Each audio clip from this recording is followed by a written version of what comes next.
Olá, queridos. Deus abençoe a sua vida. A nossa pergunta de hoje é: o cristão pode ingerir sangue e gordura de animais? O cristão também pode ingerir? De acordo com Levítico, capítulo de número 7, Deus, através de Moisés, ele proíbe os israelitas de comer tanto a gordura quanto o sangue de animais. Será que essa lei, será que essas leis, essas cláusulas ainda se aplicam nos dias de hoje? Será que é válido para o cristão? É isso que nós vamos aprender nesse vídeo. Vamos conferir o texto comigo? Confira aí na tela, Levítico 7, versículo de número 23.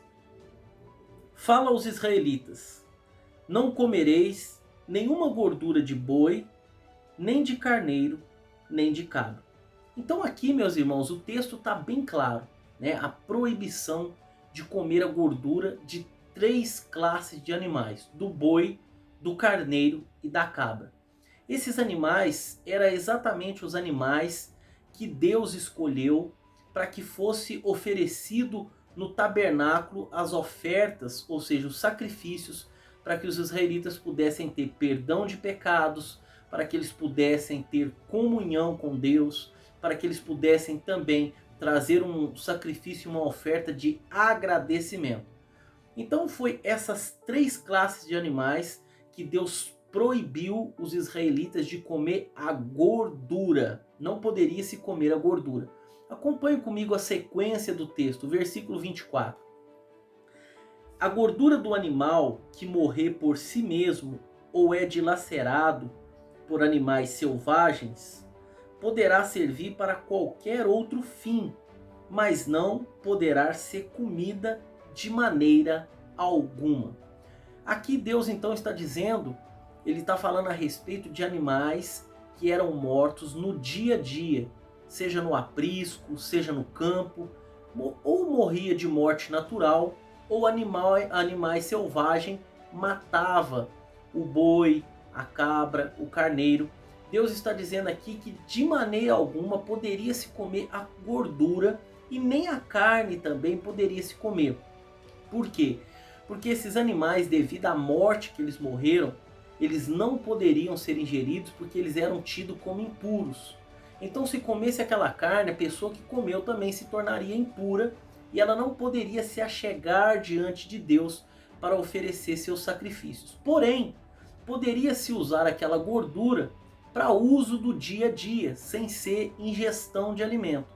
E eles usavam isso para fazer velas, eles usavam para fazer sabão, eles usavam aquela gordura derretida para curar os próprios animais, os carneiros, as cabras que eram ofendidas, machucadas pelas serpentes. Então Deus aqui já abre uma exceção, não é verdade? Mas vamos continuar agora no versículo 25. Diz assim, ó: quem comer da gordura de animal oferecido como oferta queimada ao Senhor será eliminado do seu povo. Então veja que o texto está bem específico aqui. A gordura que não poderia ser comida era a gordura do animal que estava sendo oferecido no altar do Senhor. Por quê? Porque a parte do animal que era tida para os israelitas de maior estima, a melhor parte, era a gordura. E se fosse de, por exemplo, cabrito, toda aquela parte da cauda deveria ser tirada e deveria ser colocada no altar de Deus. Por quê? Porque aquela parte da cauda, no caso do cabrito, ela tinha uma maior quantidade de gordura. Os estudiosos falam que aquela parte da cauda de trás, num cabrito que já era adulto, pesava entre 22 e 23 quilos. Então, a melhor parte era dedicada ao Senhor no altar. Então, o tipo de gordura que não poderia se ingerir era a gordura do animal que estava sendo oferecido no altar. A ressalva é essa. Poderia se comer sim a gordura, mas de outros animais que não fossem oferecidos no altar do Senhor. O altar do Senhor, a gordura era parte de Deus, como agradecimento daquilo que Deus tinha dado para eles, como sacrifício da melhor parte dos animais. Continuando, o versículo de número 26 vai dizer assim, ó: e não comereis sangue algum, nem de aves, nem de gado, em nenhuma das vossas habitações. Versículo 27. Toda pessoa que comer sangue será eliminada do seu povo. No caso do sangue, queridos, por que o sangue não poderia ser ingerido? Porque, primeiro, quem é o dono da vida é Deus. Ele é o único que poderia tanto dar quanto tirar a vida. Então o sangue no Antigo Testamento era um símbolo da vida. E esse sangue também, ele era utilizado no sacrifício para perdão de pecados, simbolizando que alguém teria que derramar sangue para haver perdão de pecados. Então, o sangue ele demonstrava a crueldade do pecado, a gravidade do pecado. Então, era um símbolo que chocava os israelitas naquela época. Então, por isso, Deus proibiu de se alimentar do sangue. Não havia nenhuma mística no sangue. Na verdade, Deus queria trazer uma representação para aquele povo de quão terrível era o pecado e de que o pecado, de alguma forma, ele gerava morte e essa morte haveria de ser derramado à vida através do sangue no altar do Senhor. Enquanto a gordura era queimada no altar, o sangue, por sua vez, era derramado no altar.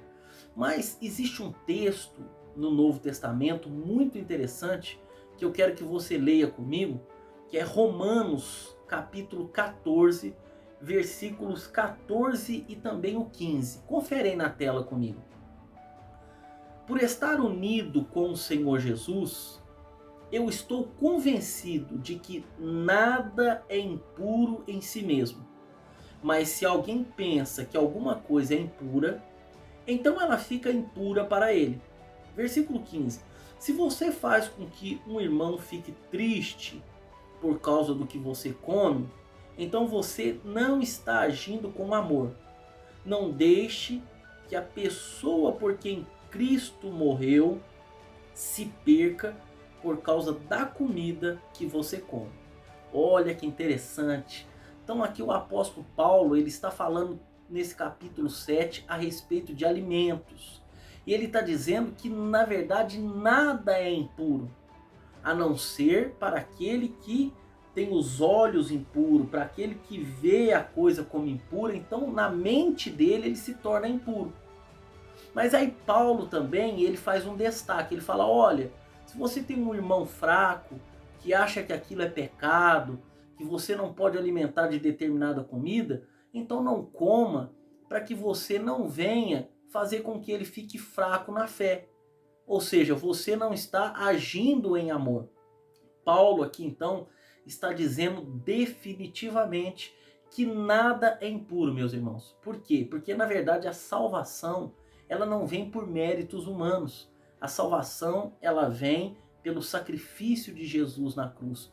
Quando nós colocamos a fé naquele sacrifício, então nós somos salvos. Portanto, querido, nós podemos comer tanto o sangue quanto a gordura.